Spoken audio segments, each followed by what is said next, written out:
ese juicio está siendo duro porque va a ir directamente a sus estómagos. Va a haber algo y va a haber una carencia y va a ser algo que van a padecer. Es un juicio de lo que está sucediendo y viene directamente, como dice el texto, Jehová de los ejércitos. Jehová de los ejércitos, este nombre utilizado tantas veces en el Antiguo Testamento. En Isaías se usa más de 15 veces y es enfático el poder y la majestad de Dios, porque quien está detrás de este juicio es Jehová de los ejércitos, él mismo. Y entonces, ¿qué es este juicio que empezamos a ver en los primeros versos? O sea, no solo está yendo a la alacena, no solo está yendo a la comida, no solo está yendo al sustento y la fuerza, sino está yendo desde el verso 2 a quitarles de líderes competentes, fíjense, que temen a Dios, todo hombre que, mira, y simplemente aquí está la lista, valientes. ¿Qué país puede sostenerse sin un valiente? Hombres de guerra. ¿Qué país puede sostenerse sin un ejército? Profetas prudentes que les decía hace un momento, a que hablen de parte de Dios, no sus propias palabras. El anciano, toda la experiencia, la sabiduría adquirida por el tiempo, tan importantes en los países, capitanes, ¿no? Hombres de respeto, consejeros, artífices, hábiles oradores. Y fíjense, lo que está sucediendo aquí, desde estos primeros capítulos, estamos viendo el sitio que va a tener Jerusalén en ese tiempo. Y bueno, este juicio va a venir por mano de los asirios y va a ser muy duro. El capítulo anterior que estaban observando, y no me voy a regresar, solo voy a hacer un pequeño comentario a este, es que era una profecía que nos llevó hasta más allá, ¿no? Hasta la gran tribulación, incluso algo que ni siquiera ha pasado aún, ¿no? Pero en este capítulo se está regresando al primer sitio de Jerusalén y este listado de personas que quita, entonces lo va a sustituir por personas incompetentes para juzgar, personas incompetentes para guiar, personas incompetentes para gobernar. Hey, no solo es México, ¿eh? Cualquier parecido con la realidad no es coincidencia, es juicio. Dios lo que está haciendo es que está cumpliendo su palabra. Ah, ¿no quieres la sabiduría de Dios? ¿No quieres su dirección? ¿No quieres sus caminos?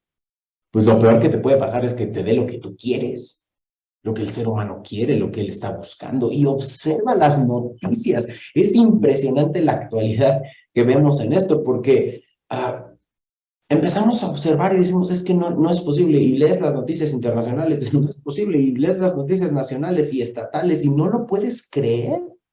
Es verdaderamente un juicio de parte de Dios. Esta profecía, para los que están tomando nota, se cumplió en Segunda de Reyes 24:14. Fueron llevados a la cautividad todos los de Jerusalén, todos los capitanes, todos los hombres fuertes y de valor, y se fueron 10,000 cautivos, y todos los que tenían habilidades, todos se fueron, excepto los más pobres de la tierra. Es un principio que estamos observando que continúa hasta este día, y una manera de Dios de traer juicio a una nación es con este juicio de traer líderes que no temen a Dios, líderes que son incompetentes, ¿no? Y esta es una avenida al juicio, dándole a los seres humanos lo que quieren.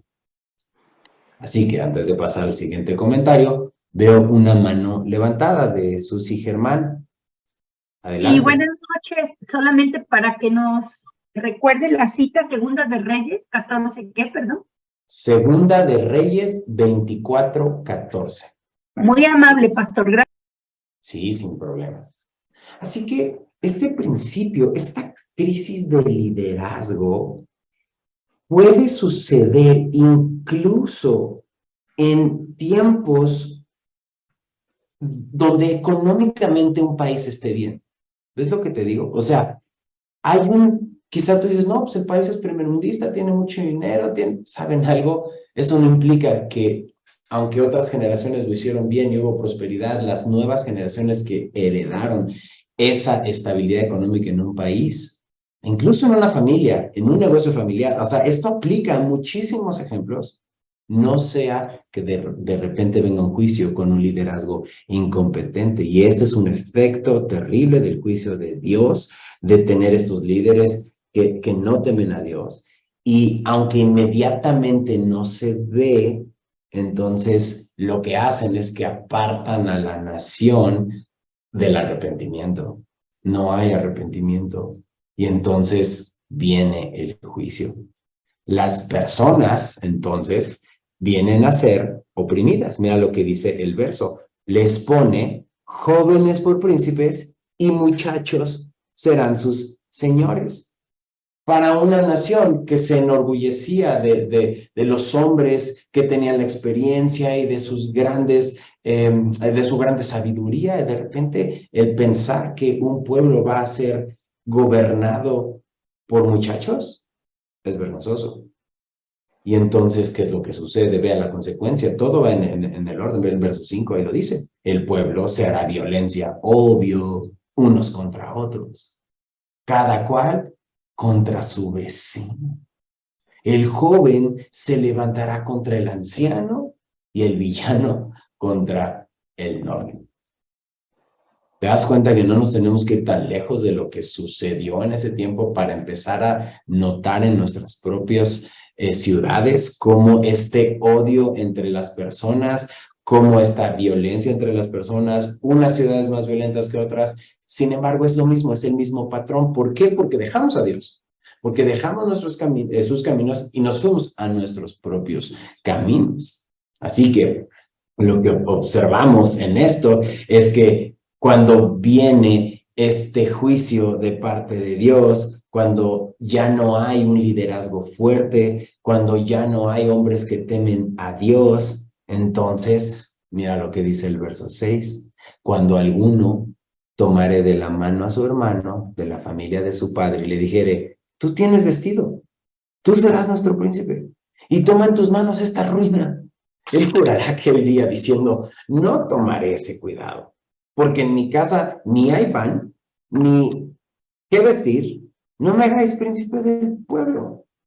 Es decir, qué interesante ver qué tan real es este profeta o esta profecía de mostrar que cuando hay un colapso social y gubernamental en un país, en una ciudad, en un pueblo, ya nadie quiere ser líder. Ya, hey, tú gobiernanos, ¿no? Y tú gobiernas, ¿no? O sea, ya no quieren, ¿no? Ya se cayó todo el sistema, ¿no? Y eso es lo que está sucediendo en esta parte. ¿Por qué? Porque han dejado al Señor, ¿no? Y este ataque de jóvenes contra ancianos, ¿no? Problemas, gente muriendo de hambre, no hay fuertes, hay una guerra civil interna, piden que alguien los gobierne, que los organicen y no hay manera. Esto sí es un verdadero caos. Caos que vivió Jerusalén, otra vez, estamos hablando en el contexto del primer sitio en Jerusalén, donde iban a ser llevados, pero hoy estamos observando en un mundo en decadencia. Pequeña pausa antes de continuar la siguiente sección. Todo esto tiene que ocurrir. Cuando oramos y pedimos al Señor que traiga un avivamiento, incluso cuando oramos por la paz de Jerusalén, ¿saben lo que verdaderamente estamos orando, hermanos y hermanas? Por el regreso de Cristo. Porque no va a haber paz en Jerusalén hasta que Jesús no esté ahí sentado en el trono de Jerusalén. Y no va a haber una paz verdadera mundial hasta que no exista una justicia verdadera mundial, y esa solo la va a traer el Señor. Entonces, esto no es para asustarnos. Oye, entonces, ¿qué va a pasar? No, al contrario, yo creo que como iglesia tenemos que animarnos a predicar más el evangelio, a que las personas que están a nuestro alrededor conozcan de Cristo, a despojarnos del pecado que nos asedia. Y entonces corramos con paciencia la carrera que tenemos por delante. Nos pone en una perspectiva. Ok, Benji, sí, vivimos en un mundo caído, mi ciudad se parece a este, mi país se parece a este, mi gobierno se parece a este. ¿Qué hacemos? Hey, ¿qué es lo único que puede transformar una nación? El evangelio. Es lo único que cambia el corazón de una persona. Es lo único que cambia entonces, ¿no? Una familia, entonces una colonia, entonces una ciudad, etcétera, etcétera. Así comienza ese avivamiento, pero tiene que comenzar desde el corazón del hombre. Por eso, este juicio que estamos observando en estos primeros capítulos, donde esta ciudad está sitiada, donde los líderes están destruidos, donde hay una descripción triste que se va a volver realidad, aquí está la profecía, pero evidentemente, como te di la nota, esta desobediencia del pueblo de Israel se haría real y el pueblo caería. Así que cerramos paréntesis. Vamos al verso 8. Pues arruinada está Jerusalén. Y Judá ha caído, porque la lengua de ellos y sus obras han sido contra Jehová para irritar los ojos de su majestad. Quiero detenerme en este verso porque esto es muy importante. Y si estás con tu Biblia abierta y con tu plumón, subraya este capítulo. Este capítulo revela mucho. Revela mucho la condición de los de Jerusalén y revela mucho la condición de los de Judá. Porque si te fijas y subrayas algo que te llame la atención, está arruinada Jerusalén, pues está arruinada. Judá ha caído, pues ya cayó. O sea, ya es evidente. Porque la misma Biblia te está dando la respuesta del por qué se arruinó, por qué cayó. Y usa dos elementos, la lengua y sus obras, lo que digo y lo que hago. Lo que digo y lo que hago importa. Jesús lo dijo, de la abundancia del corazón, habla la boca. De lo que está lleno mi corazón y mi mente van a ser mis actos. De lo que alimento mi espíritu es lo que voy a reflejar. Y aquí lo que están hablando y lo que están haciendo, dice el texto ahí mismo, ha sido en contra de Jehová. Es decir, en rebeldía. Yo digo a la derecha, tú dices a la derecha Dios, yo por la izquierda. Yo te pido que vayas de esto es lo que te hace bien. Esto es lo que me hace bien, entonces voy para atrás. Y entonces irrita los ojos de su majestad. Es pecado, provoca los ojos de su gloria. Y es mucho más fácil pensar que lo que hacemos es lo que ofende a Dios, pero también lo que decimos provoca.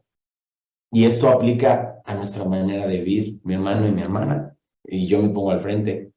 ¿Por qué? Porque necesitamos gracia y necesitamos Salvador y necesitamos verdaderamente que Dios abra los ojos de nuestro entendimiento. Este domingo apenas, en Semilla Base estamos estudiando Éxodo y solo me viene a la mente esto, porque cuando Moisés, ya de 40 años, saliendo, y ustedes saben este relato de Éxodo capítulo 2, donde él sale, es príncipe de Egipto, y ve a sus hermanos, ¿no? Como un egipcio está abusando de él y entonces se lo defiende, ¿cierto? Y mata al egipcio. No como Dios quería, que liberara al pueblo, pero hay un verso que tan claro como este, de los ojos y la lengua, dice que ve a la derecha y ve a la izquierda y ve que no hay nadie y entonces mata al egipcio y después lo esconde en la arena. ¿Viste los 3 pasos para salirse con la suya según nosotros? Vemos que nadie nos ve, buscamos que nadie nos vea, vemos a la derecha, vemos a la izquierda, ejecutamos la maldad y después queremos esconder la evidencia. Eso nos sucede a todos, eso es la manera, ese es el orden. Pero analizábamos este pequeño detalle, sí, nos pasa a todos, vemos a la derecha, vemos a la izquierda. Pero pregunta, hermanos, hermanas, ¿vemos para arriba? Muy pocas veces. O sea, estamos observando que no nos vean. Cuando Dios siempre nos está viendo. Y en Daniel aprendimos que cuando Nabucodonosor levantó sus ojos al cielo, su razón le fue de vuelta y entonces glorificó a Dios. Entonces, en este verso, lo que decimos y lo que hacemos está muy relacionado a lo que hay en nuestro corazón, pero muchas veces puede ser evitado si en lugar de estar viendo solo a la derecha y a la izquierda, vemos para arriba.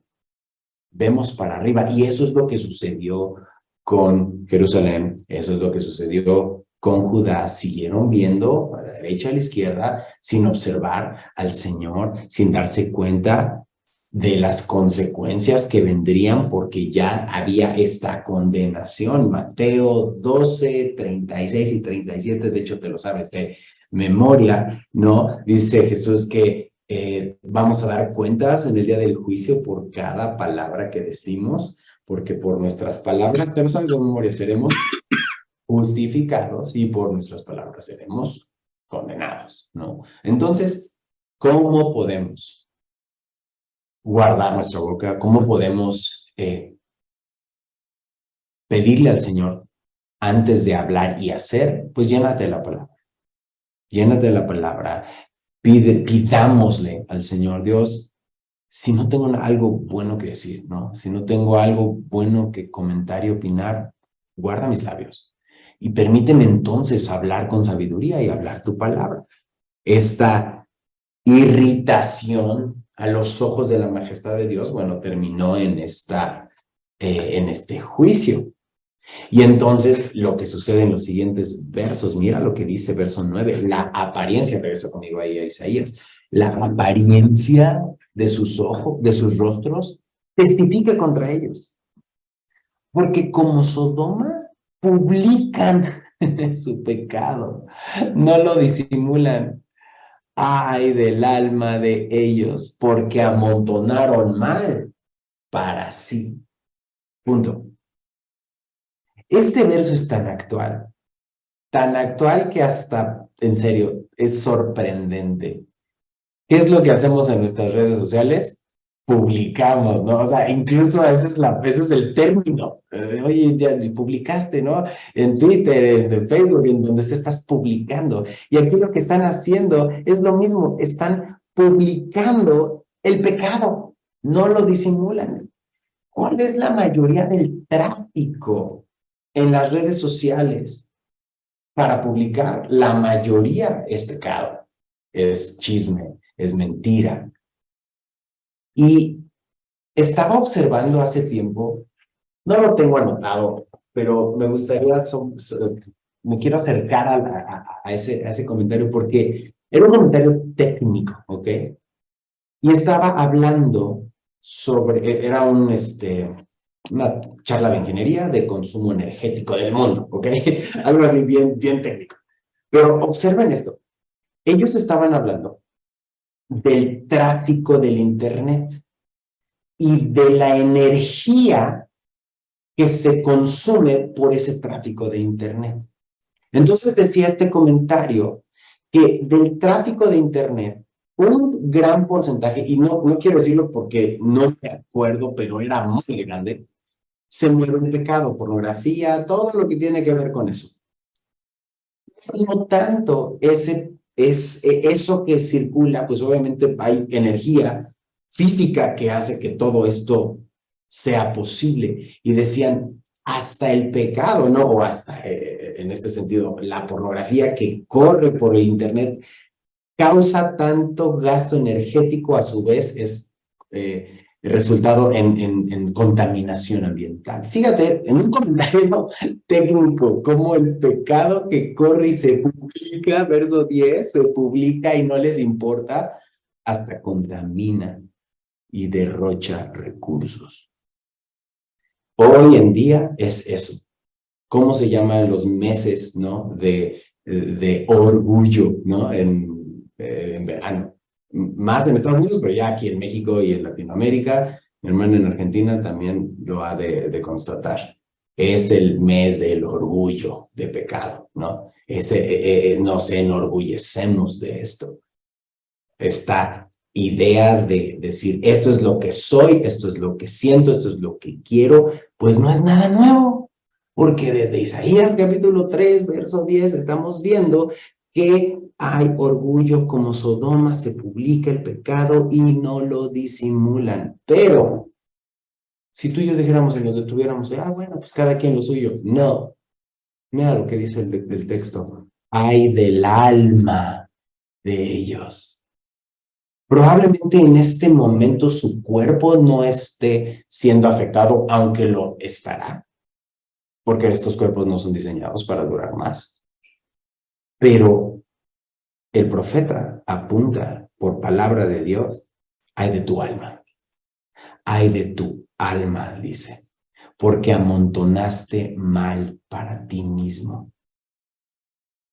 Tu misma publicación, como vimos hace un momento, que por tu palabra serás condenado, por tu palabra serás justificado, bueno, por tus propios tweets y posts de Facebook y nuestra propia historia de búsqueda va a atentar contra nosotros, va a apuntarnos a nosotros. No hay justo ni a uno, necesitamos un Salvador todos los días, hermanos, hermanas, necesitamos clamar la llenura de su espíritu, porque este mundo atenta contra. Y mira lo que dice el siguiente verso, perdón, en ese mismo verso dice, ay del alma que me toma para sí, decida el justo que le irá bien, porque comerá de los frutos de sus manos.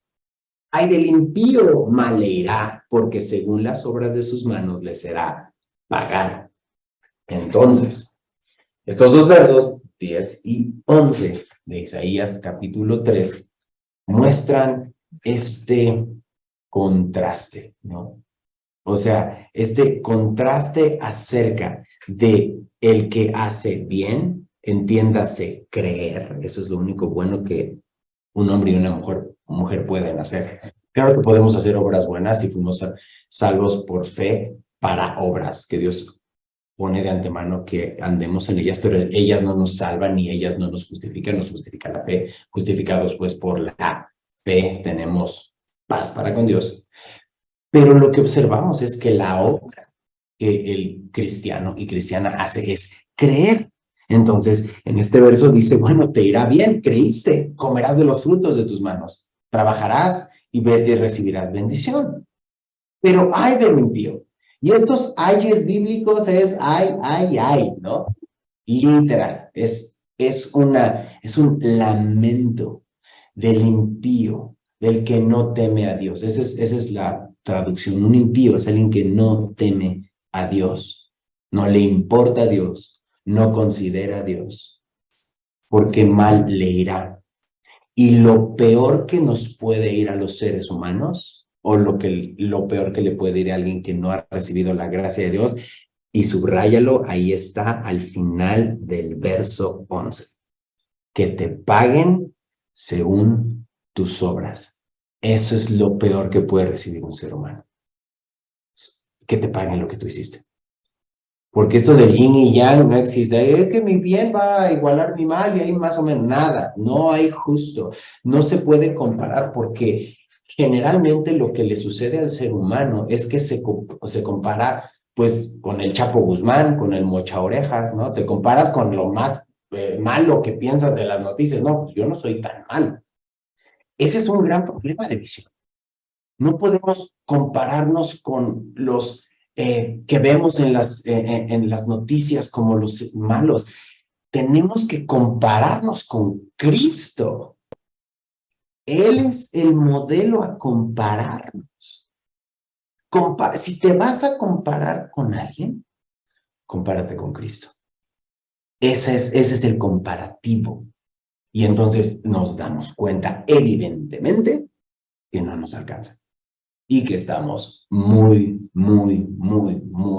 por debajo, muy faltos para llegar.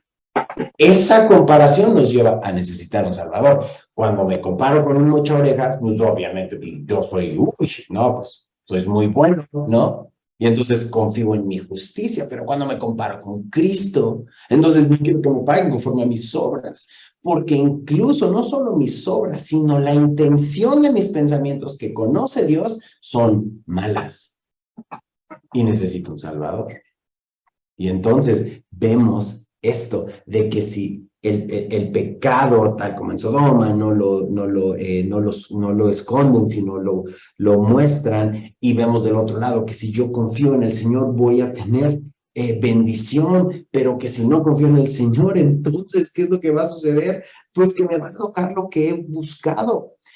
Y en el estudio de Isaías que van a observar a lo largo de estas siguientes semanas y meses, que está muy relacionado, incluso tiene ahí su pequeño apocalipsis dentro de Isaías, que apunta mucho también al reino milenial, etcétera, nos vamos a dar cuenta que todo esto se va a poner peor, o como decía un amigo, peor, porque peor es peor que peor.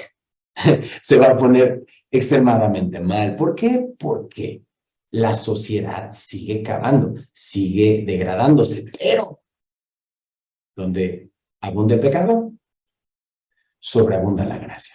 Es decir, no te lo estoy diciendo para que, no, pues ya, entonces, no. Créanme que en una sociedad donde abunde el pecado, Dios va a traer de su gracia y va a levantar hombres y mujeres a ti, que me estás escuchando, que estás invirtiendo en lo eterno, que estás alimentando tu espíritu, una noche donde pues, probablemente podamos estar haciendo cualquier otra cosa, decimos, no, yo quiero estar expuesto al texto, porque quiero que donde esté, Dios me utilice y Dios me dé palabra. Es quien está levantando y está utilizando las tecnologías que estamos utilizando hoy para poder continuar. Así que, ¿qué es lo que sigue? Entonces, hay esta maldición, hay esta bendición, pero miren lo que dice el verso 12. Los opresores de mi pueblo son muchachos y mujeres se enseñorearon de él.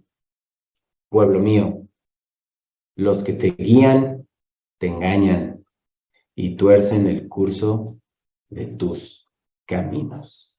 Uf, interesante y muy actual. Los opresores de mi pueblo. Lo que está diciendo Dios, lo que está declarando por medio de Isaías, es que este juicio hacia Judá va a incluir lo que vimos hace un momento, donde va a tener liderazgo que no teme a Dios y liderazgo incompetente. Benji, ¿qué hacemos? Si vivimos en un municipio donde esto parece ser verdad, si vivimos en un estado donde esto parece ser verdad, o si vivimos en un país donde... Bueno, ¿qué es lo que Dios nos llama acerca de las autoridades? Orar. Y ser los mejores ciudadanos que podamos ser. O sea, el hecho de que nuestra justicia y nuestra política y nuestro liderazgo esté corrompido, corrupto, como decía el pastor Raulito, no significa que, bueno, pues ellos son pecadores, entonces yo también voy a hacer lo mismo. No, no. Nosotros honramos y servimos al Rey de Reyes y Señor de Señores y oramos por las autoridades, porque, oh sorpresa, que nos estamos dando cuenta que los gobiernos que tenemos son juicio de Dios. Y pensábamos que el cambio y la alternancia y este gobierno y el otro, y que ya vino el de Estados Unidos y el de Canadá y el de México, y después los de Centro y Sudamérica, todo esto va a caer. Entonces, ¿qué es la función del cristiano? Orar para que las autoridades puedan ejecutar y dar espacios de libertad para que la iglesia hagamos lo que tenemos que hacer, que es predicar el evangelio y de hacer discípulos a las naciones, en donde estemos. Por eso, el hecho de que existan muchachos, como pone aquí en el verso 12, y mujeres que se enseñorean de él es bien interesante. ¿Por qué? Porque no porque las mujeres no sean competentes, de hecho, yo siempre lo digo, mi esposa es mucho más inteligente que yo, ¿no? Me ayuda y le pregunto, y ustedes mujeres lo saben, la gran capacidad que Dios les ha dado, pero en la gran capacidad que Dios les ha dado, también necesitan ese orden que Dios ha diseñado. Entonces, no por capacidad, sino por diseño, Dios ha puesto al hombre en el liderazgo. Y lo que está sucediendo aquí en este contexto, pues es que en Israel no estaban diciendo, bueno, que una mujer nos guíe. Bueno, sucedió en los jueces, pero fue por la situación en la que estaban viviendo. Pero para la caída, para este tiempo, eran hombres. Y decir que una mujer los iba a gobernar era, ¿cómo crees? Es su orgullo. Y a lo largo de la historia moderna, bueno, cada vez vemos más presidentas, ¿cierto? Pero el asunto se mantiene en que el juicio iba en que Dios iba a quitar a los hombres capaces y a los líderes fuertes y a los líderes valientes e iba a dejar muchachos. Ese es el contexto. Así que, ¿qué es lo que estamos viendo? Que no era una bendición esto, sino era una maldición. Y aparte está poniendo, porque lo vamos a leer en un momento más adelante, qué tipo de mujeres iban a estar ahí. ¿Ok? No iban a ser Déboras. Ese es el tema. Y nos vamos a ir para ahí. Iban a ser otro tipo de mujeres. Así que, mira lo que dice el verso 13. Ya vamos de bajadita, ya llegamos hasta arriba, ¿no? A la cumbre y ahora vamos para abajo. Dice, Jehová está en pie. Jehová está en pie para litigar y está para juzgar a los pueblos. Dice el verso 14, Jehová vendrá a juicio contra los ancianos de su pueblo y contra sus príncipes, porque vosotros habéis devorado la viña y el despojo del pobre está en vuestras casas. ¿Qué pensáis? ¿Que vosotros quemajáis mi pueblo y moléis las caras de los pobres? Dice el Señor. Otra vez, firma Jehová de los ejércitos. Desde el verso 13, ¿no? Estamos observando, te quedaste con todo te lo robaste, ¿no? ¿Crees que no va a haber juicio? Te quedaste con las cosas que no eran tuyas. Y si no te cacharon, otra vez que te dije hace un momento, viste a la derecha, viste a la izquierda, pero ¿a dónde nos faltó ver? Hacia arriba. ¿Y sabes algo? Muchos gobiernos vieron a la derecha, vieron a la izquierda, pasaron los sexenios, pero no vieron hacia arriba. Y aquí dice que Jehová está en pie para litigar y para juzgar a los pueblos, ¿cierto? Entonces, siempre tenemos que bajar a la aplicación personal, porque nosotros, así como dice que vendrá juicio contra los ancianos de su pueblo y sus príncipes, muchas veces pregunto en la iglesia, ¿cuántos papás, cuántos mamás, cuántos abuelitos, abuelitas? Muchos levantamos la mano, ¿cierto?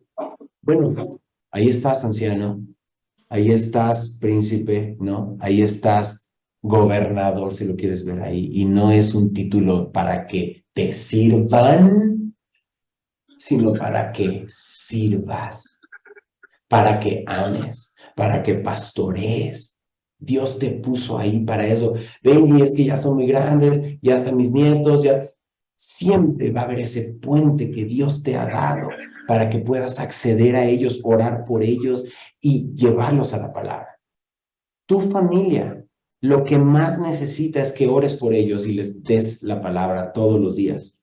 Y que si se acuerdan de ti, algo en este mundo más que lo que le dejaste y le compraste y lo que es que siempre me llevó a Cristo. Que siempre mi mamá, mi tía, mi tío, mi abuelito, mi abuelita me llevaron a Cristo, me hablaban de Cristo. Y para que nosotros hablemos de Cristo, de la abundancia del corazón, habla la boca. Necesitamos a Cristo todos los días. Así que este juicio contra Judá, cuando estás en una corte, pues obviamente hay un fiscal, ¿no? Y está un juez, No, pero ¿qué pasaría cuando el fiscal y el juez son la misma persona? Pues ya fuiste, porque ya no hay más.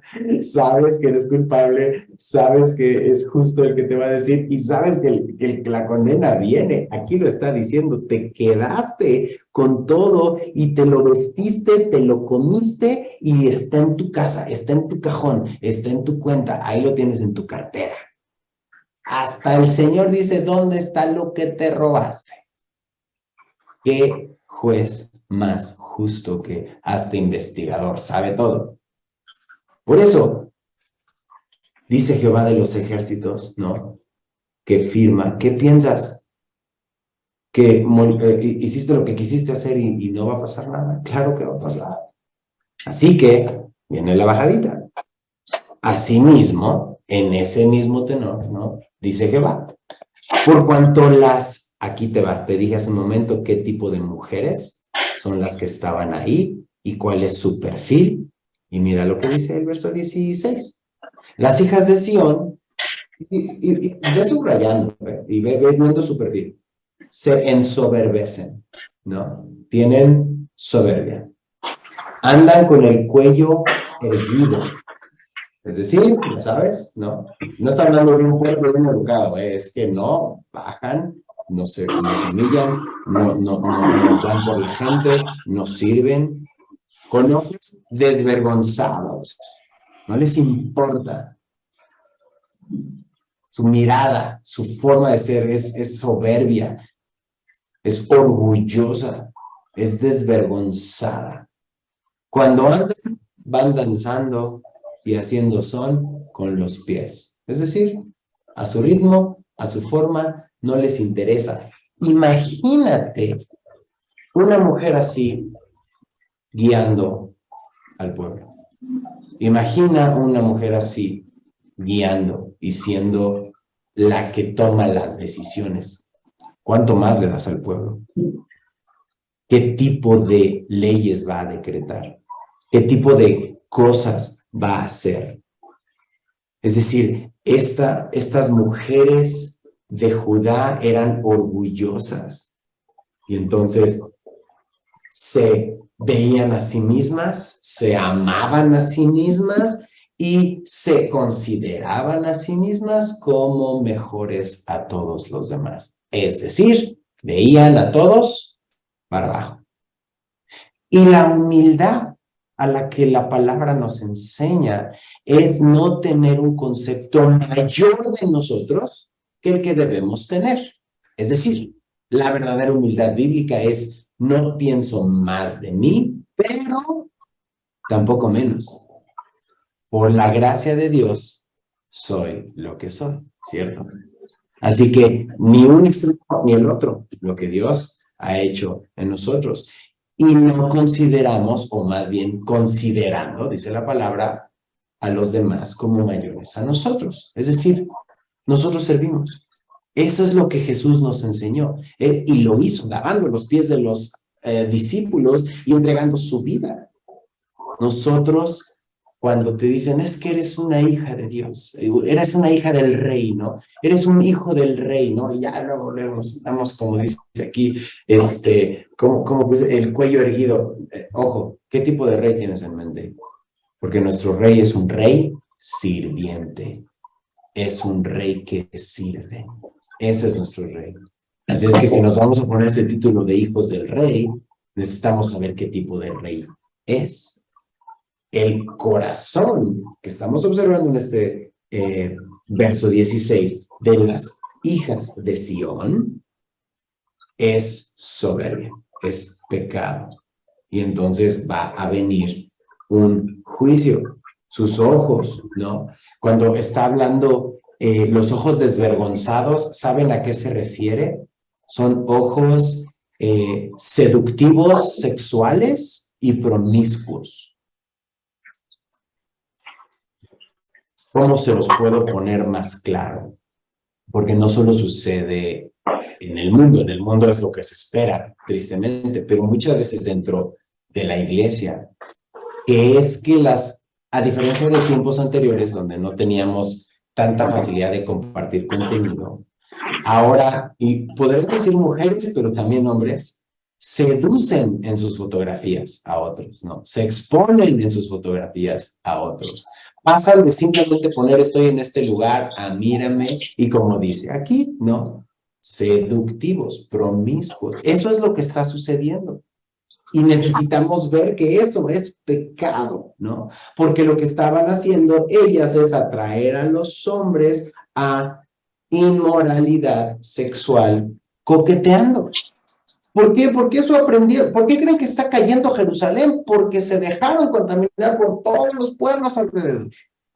Y entonces, eso era lo que todos hacían. Y pues si todos lo hacen, pues nosotros queremos hacerlo también. Y las mujeres estaban haciéndolo también. Qué contraste en Tito capítulo 2, en el verso 5, donde las mujeres de Dios son llamadas, ¿no? A la discreción y a la castidad. Así que este bailoteo, van danzando y haciendo son con los pies, pues no está hablando del tap, ¿no? Acá de los zapatos estos para bailar, pues es que están llenas de joyas. Y a donde caminan, pues todo el joyerío suena, ¿no? Es decir, no es como que traes el aretito nada más, no, es así todo el máximo, ¿no? De perlas colgadas, es demasiado. Cuando hay tanta pobreza en el pueblo que están juzgando, o si son las esposas de los líderes, no les importa. Y entonces tienen toda clase de, pues, ¿qué les parece que el mismo texto nos diga qué es lo que tienen? Dice el verso 17, y me voy a seguir para que vean cómo se visten. Por tanto, el Señor, ya me regresé a Isaías 2, Isaías 3, perdón, verso 17, por tanto, el Señor raerá la cabeza de las hijas de Sión, y Jehová descubrirá sus vergüenzas, es decir, hay juicio. Aquel día quitará el Señor, estoy leyendo el verso 18, y mira lo que dice, el atavío del calzado, las redecillas, las lunetas, los collares, los pendientes, los brazaletes, las cofias, los atavíos de las piernas, los partidores del pelo, los pomitos de olor, los zarcillos, los anillos, los collares de las narices, las ropas de gala. Ah, ya hasta me cansé. Los mantoncillos, los velos, las bolsas, ¿qué onda? Hasta en esos tiempos, que el Vuitton, que, ¿no? Los espejos, el lino fino, las gasas, los tocados. O sea, pudiéramos, ahí está todo Sears y Liverpool y Palacio.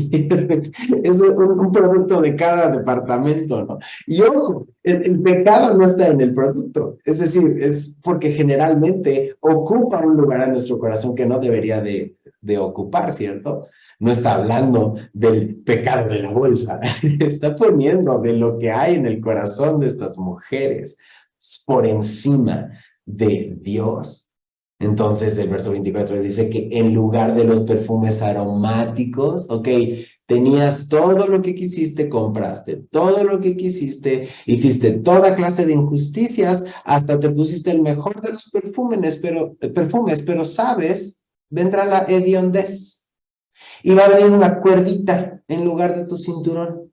Y va a venir una cabeza rapada, así como la mía, miren que me están viendo en el video, así más o menos, este es el look, ¿no? Va a venir una cabeza rapada en lugar de la compostura del cabello, en lugar de ropa de gala, ceñimiento de silicio y quemadura en vez de hermosura. Tus varones caerán espada y tu fuerza en la guerra. Hasta ahí, para terminar el 26 en un momento. Así que aparentemente en Jerusalén sí había Liverpool, sí había Palacio, ¿no? Sí había Sears, porque encuentras todo. O sea, literalmente de lo que acabamos de leer, que no hemos cambiado en milenios. O sea, es exactamente lo mismo. El ser humano busca esta comodidad. El problema es que ponemos la comodidad en lugares donde no tiene que estar, donde tiene que estar Dios. Y así que este amor desmesurado por el lujo, por obtener todo lo que es cómodo y ojo, no estoy hablando, todo este listado no tiene que ver si son solo mujeres, aplica a los hombres también, ¿no?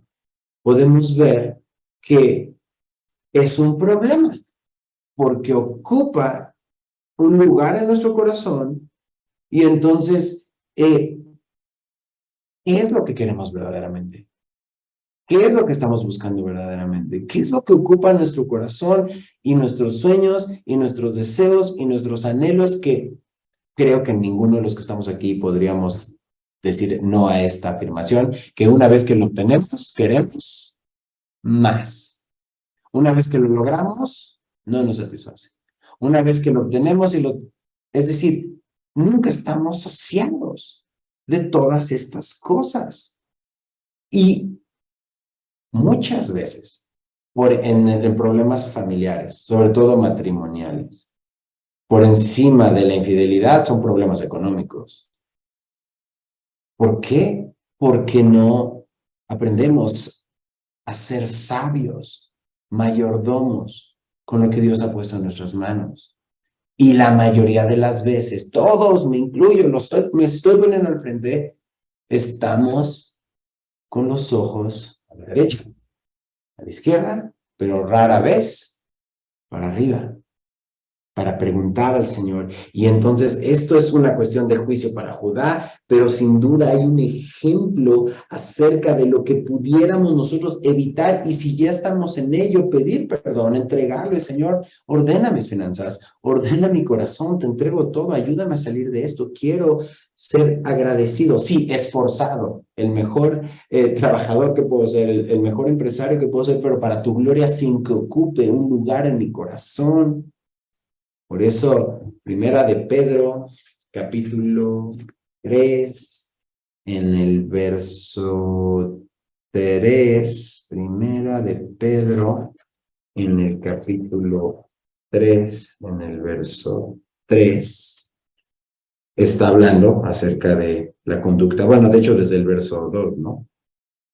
Conducta casta, conducta respetuosa, y el atavío no sea el externo de peinados ostentosos, adornos de oro, de vestidos lujosos, sino el interno, el del corazón, en el incorruptible ornato de un espíritu afable y apacible que es de grande estima delante de Dios. Hay muchísimo que en ese sentido podríamos comentar, pero el asunto se mantiene. Si es algo que a ti y a mí Dios hoy nos está indicando, que está ocupando nuestro corazón, ¿no?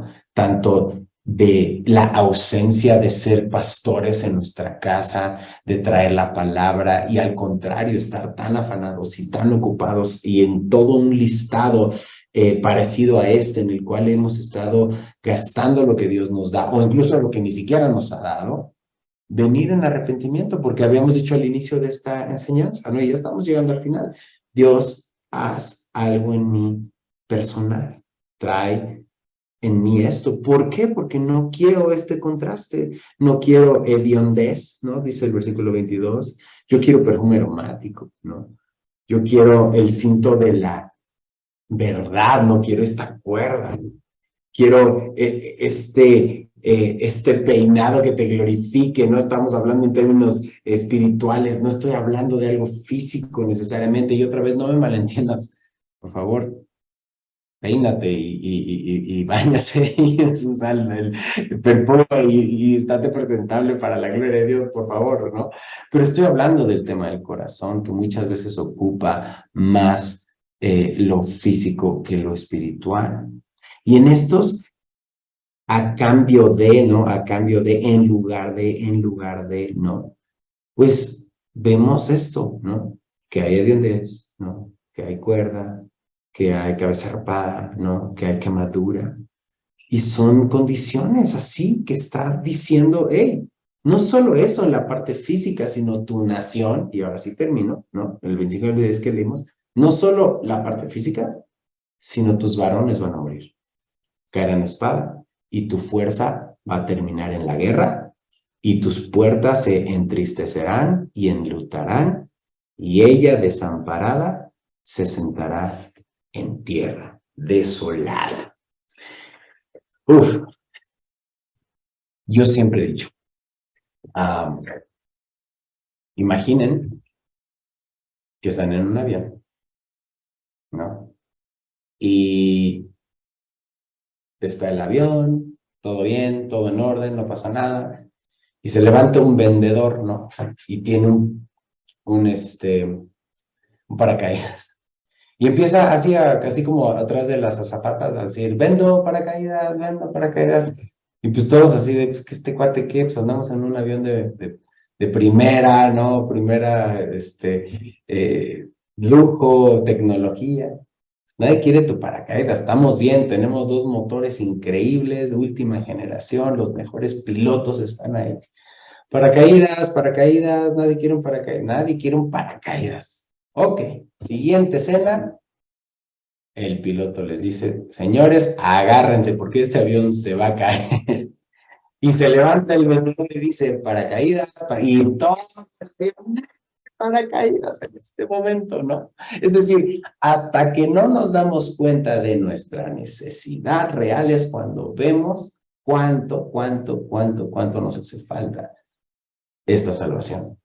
Capítulos como este aplican a nosotros, no solo para decir, uy, sí, mi gobierno es tan malo, sino para darme cuenta de mi condición espiritual y para darme cuenta cuánto necesito ese paracaídas, que no somos mejores a nadie, que sin duda ninguno lo hemos hecho bien, pero Dios es bueno y Dios es fiel y su gracia es tan vasta, tan vasta. Una de las cosas que a mí me bendijo mucho hace varios años, estaba enseñando al pastor Iber, no se me olvide, me decía, bueno, nos decía, ¿no? Que venimos con no tengo un vaso por aquí para enseñarles en la cámara, pero imagina un vaso, ¿no? Y traemos nuestro pecado, ¿no? Así en el vaso y nos sentimos bien avergonzados con todo lo malo que hemos hecho y no, y es que no he sido un buen esposo, no he sido un buen padre, no he sido un buen hijo, no he sido un buen empleado, no he sido un buen ciudadano, es decir, todo negro, horrible, apestoso, ¿no? Y entonces decía, acércate al mar de gracia de Dios. Tu vasito, por más lleno y hediondo que esté, no se compara al mar de gracia. Eso es lo que quiero, hermanos y hermanas, que se queden esta noche. Sí, sin duda, si hay algo que necesitamos entregar a Dios, ahorita oramos, nos despedimos y lo entregamos al Señor juntos, pero que lo dejes en el mar de la gracia de Dios y respondas en obediencia y en amor. Hubo varios puntos, sé que varios estuvieron tomando nota de aspectos muy particulares que Dios les habló. Pero ¿qué nos quedamos? Nos quedamos que Dios es bueno, que Dios quiere sanarnos, que Dios quiere restaurarnos, que Dios quiere hacer una obra en cada uno de nosotros. Y sin duda, aunque vivimos en tiempos peligrosos y en un país o países, aquí estamos varios países representados, que parece que estos gobiernos son muy similares, hay un Dios que va a regresar. Nuestro Señor va a regresar y va a resolver todo esto, lo va a hacer nuevo. Estamos esperando.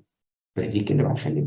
Prepárate, llénate de la palabra, ven al Señor, confiesa tu pecado, alcanza misericordia, ¿no? Y equípate, así como lo hiciste esta noche.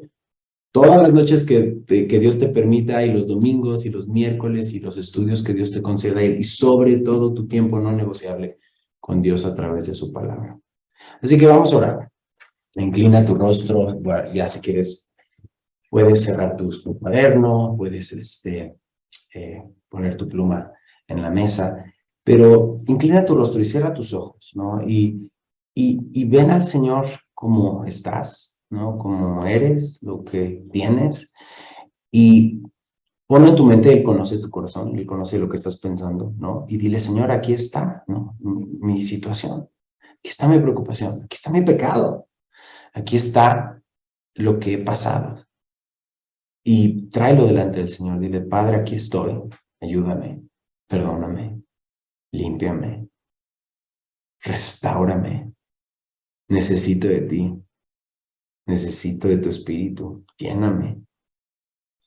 Bendito Dios, yo te doy gracias por cada uno de mis hermanos y mis hermanas que están hoy aquí conectados. Estamos en un mismo espíritu, Señor, en diferentes lugares, pero tenemos muchas situaciones bien complicadas, Señor. pero sabemos que no estamos solos.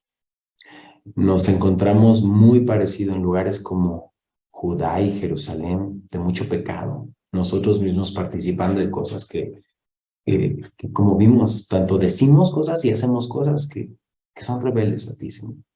Por eso a una, no solo en nuestras vidas, sino en nuestras familias, oramos como Daniel oró, representando nuestras colonias y nuestras ciudades, Padre, e incluso aplica en nuestros países. Perdónanos, Señor. Perdona nuestra maldad. Perdona la maldad de nuestras ciudades. Perdona la maldad de nuestros países, Señor. Perdona la maldad de nuestras familias, Señor. Te necesitamos, Cristo. Queremos la llenura de tu Santo Espíritu sobre cada uno de nosotros para que esta noche podamos descansar, como dice el salmista, en paz me acostaré. Y asimismo voy a dormir, porque solo tú, Jehová, me haces vivir confiado, Señor. Esa es mi oración para mis hermanos y mis hermanas, Señor. Que les abraces, que tu Espíritu Santo les ministre, Señor, y que puedan pasar una noche meditando en el texto, Señor, y entregándote cada uno de nosotros lo que tiene que ser lavado, Señor. Agradeciéndote y sobre todo confiando en tu soberanía. Gracias por esta porción, gracias por este hermoso capítulo, Señor. Sigamos hablando. Bendice el pastor Ibert, su familia, Señor, el ministerio en Semilla Querétaro, Señor, mis hermanos que no todos se presentaron, tú conoces en cada ciudad, Señor, en Argentina, en Texas, en Ciudad de México, en Ciudad Juárez, en León, Señor, todos mis hermanos, aunque no dije su ciudad, Padre, tú conoces quiénes son y dónde están. Abrázalos, Señor, esta noche. Te lo pido en el nombre de nuestro Señor Jesucristo. Y juntos decimos, amén. Mis hermanos, gracias a Dios por su palabra, gracias por